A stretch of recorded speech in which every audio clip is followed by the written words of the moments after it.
pessoal! Hello boys, I know you're watching me. Nós já fizemos um programa sobre reposição de elementos por Balin. Vou deixar o link no final desse vídeo para você assistir. E no programa de hoje vamos falar sobre reposição de elementos usando reator de cálcio. Oh meu Deus, que beleza! Vamos explicar o funcionamento, os complementos e tudo o que você precisa saber sobre a utilização desse método. Roda a vinheta!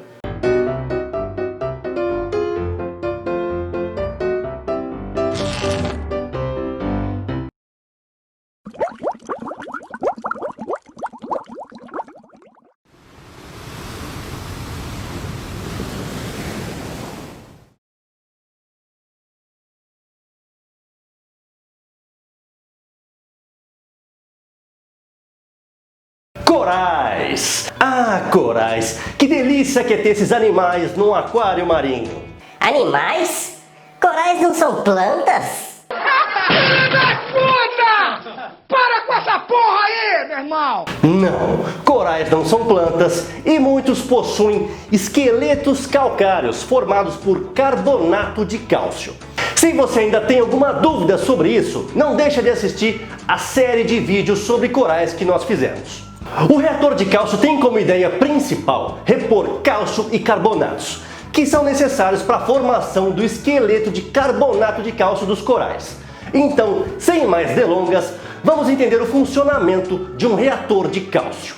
A maioria esmagadora dos reatores de cálcio é formada por uma câmara onde você coloca a mídia, uma bomba para circular a água dentro do reator, uma entrada de água, uma entrada de CO2, uma saída de água e uma entrada para colocar um sensor de pH dentro do reator.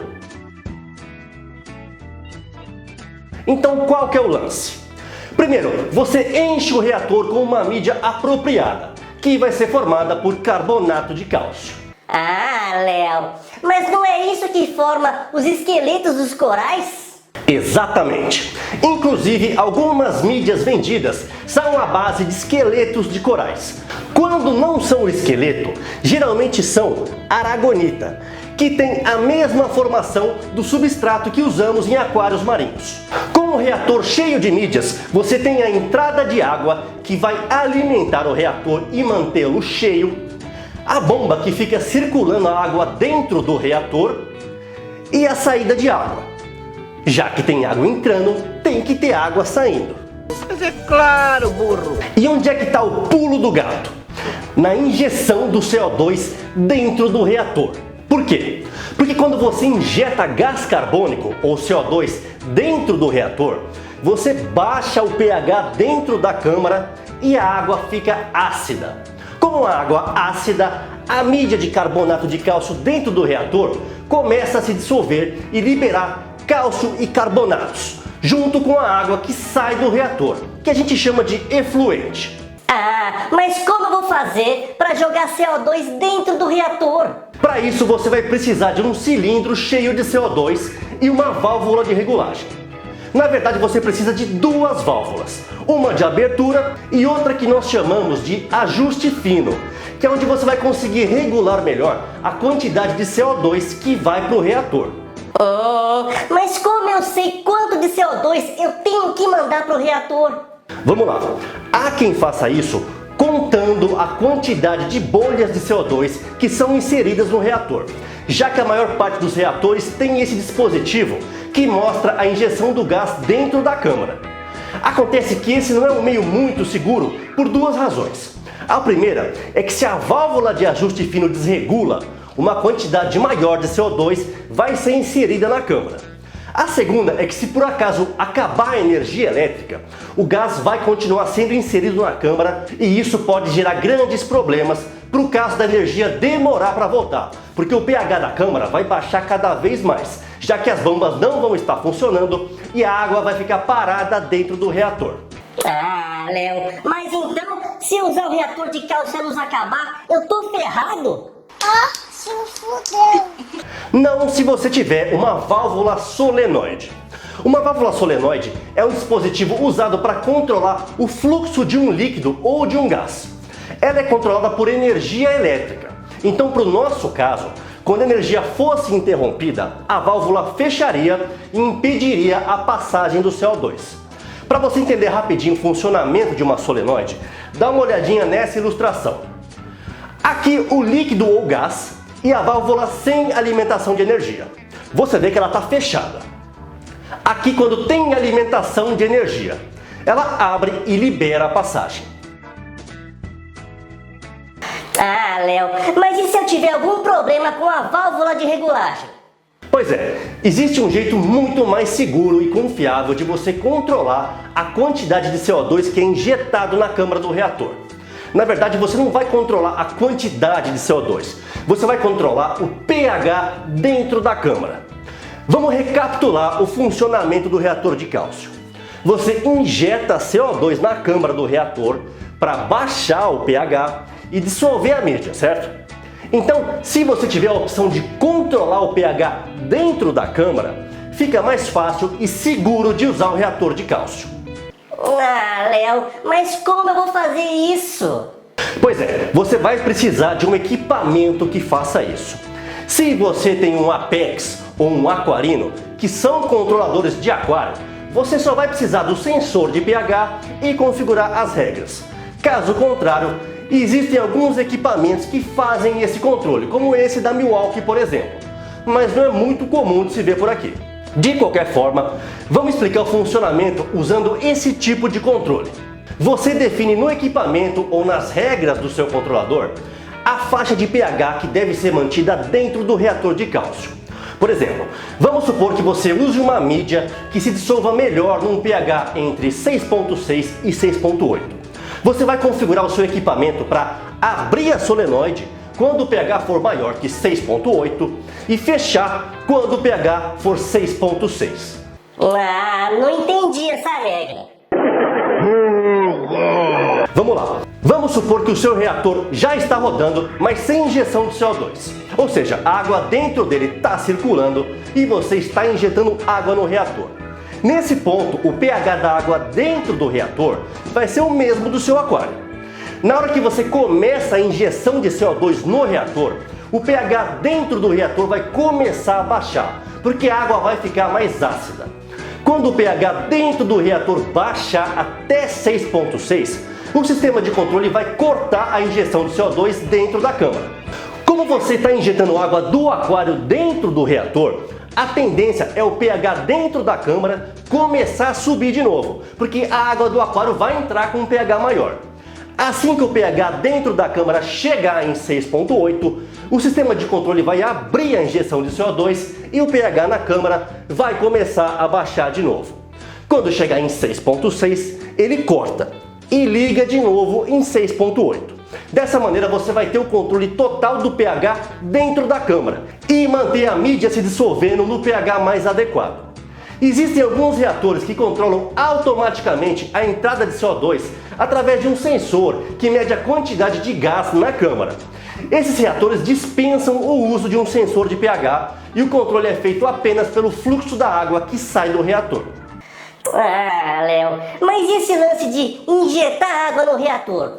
Como que eu vou fazer isso? Existem várias maneiras de se injetar água no reator de cálcio. As mais comuns são usar uma derivação do recalque ou uma bombinha comum, exclusiva para isso. Qual que é o inconveniente de usar essas duas opções? Eventualmente, o fluxo da água pode alterar, na maioria das vezes por entupimento ou alguma obstrução na mangueira. Ué, mas qual o problema do fluxo da água alterar? Vamos lá, pensa no seguinte, você regulou o fluxo do seu reator para 70 ml por minuto. Esse fluxo está repondo cálcio e carbonatos e mantendo seus níveis de cálcio e KH equilibrados.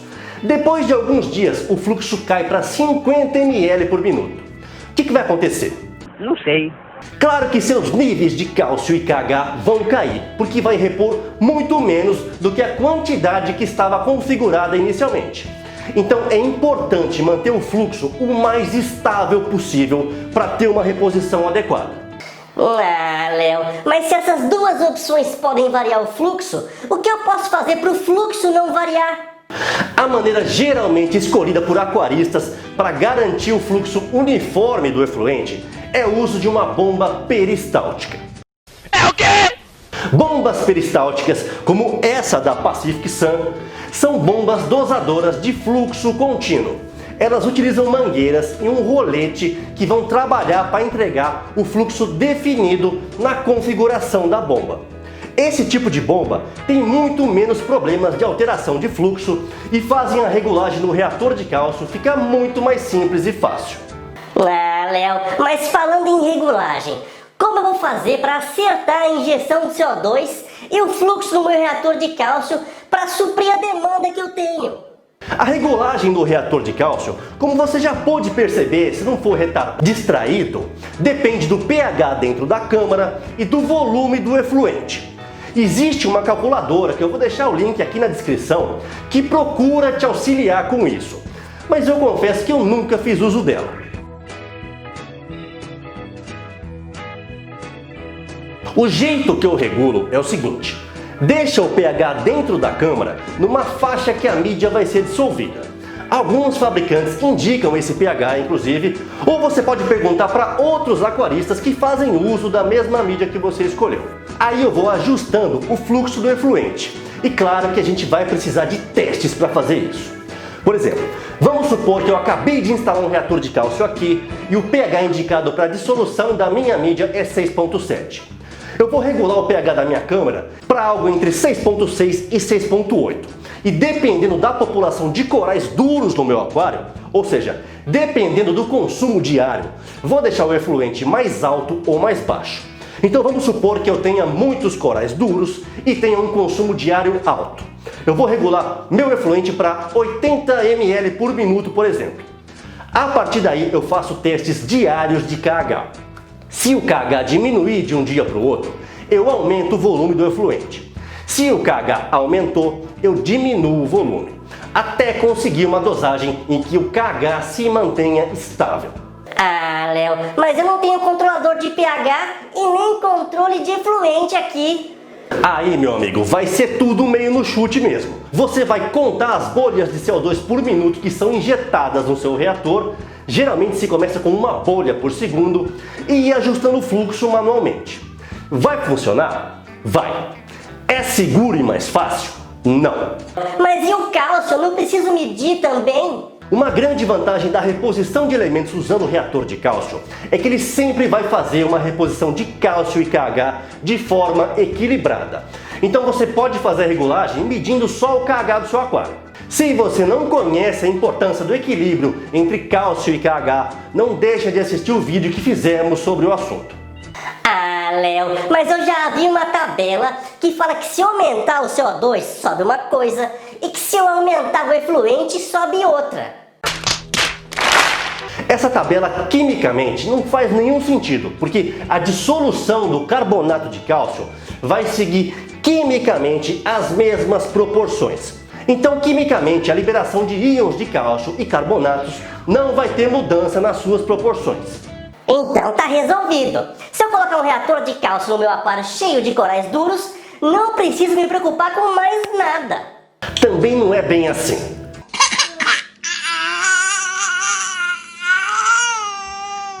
O reator de cálcio vai repor principalmente cálcio e carbonatos. Quando eu digo carbonatos, me refiro ao que o teste de KH mede. Vai repor também uma parte de magnésio e estrôncio, porque esses também fazem parte dos esqueletos de corais e da aragonita.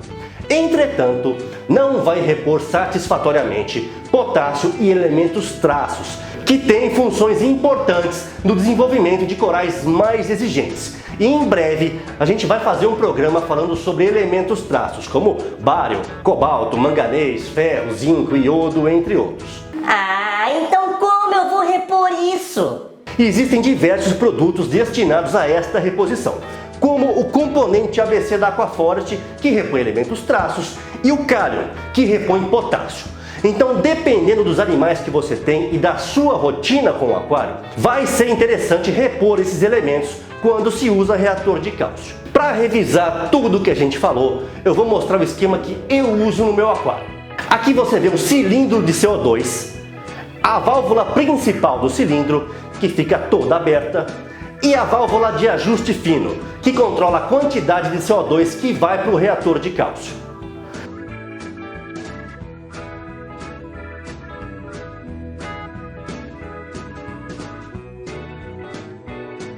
Aqui está o nosso reator de cálcio. Nossa, Léo, que grande!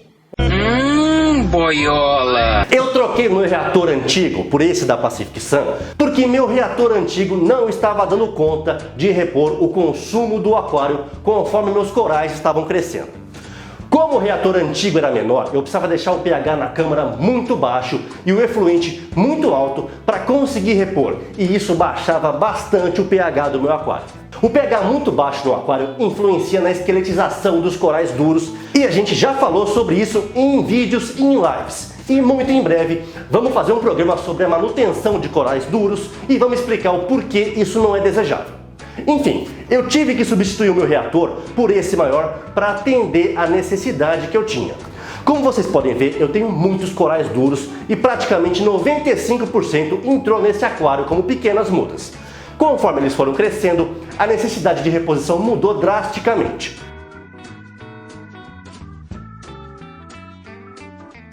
Agora, voltando ao esquema de reposição que eu utilizo, você tem aqui o meu reator principal. Eu utilizo a mídia Army Course da Carib Sea. Será que é assim que pronuncia? Aqui você vê o conta-bolhas da injeção de CO2 que eu controlo através do meu Apex, utilizando esse sensor de pH dentro da câmara.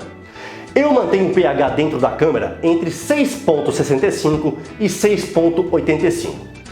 Aqui a bomba peristáltica que injeta água dentro do reator com um fluxo de 100 ml por minuto, e aqui a saída de água do reator. Ah, Léo, mas o que é essa outra câmara que você tem aí? Parece outro reator? Essa é a segunda câmara do reator. É uma câmara adicional cheia da mesma mídia que tem no reator.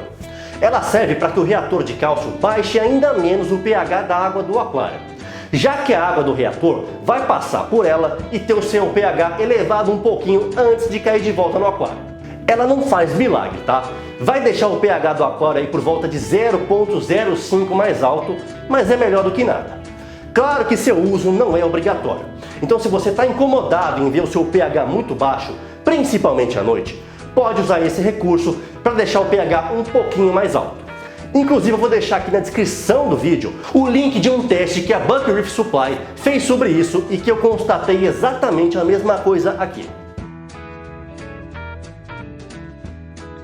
Você também pode usar hidróxido de cálcio, conhecido como Calvasser, para segurar a queda do pH do aquário, principalmente à noite.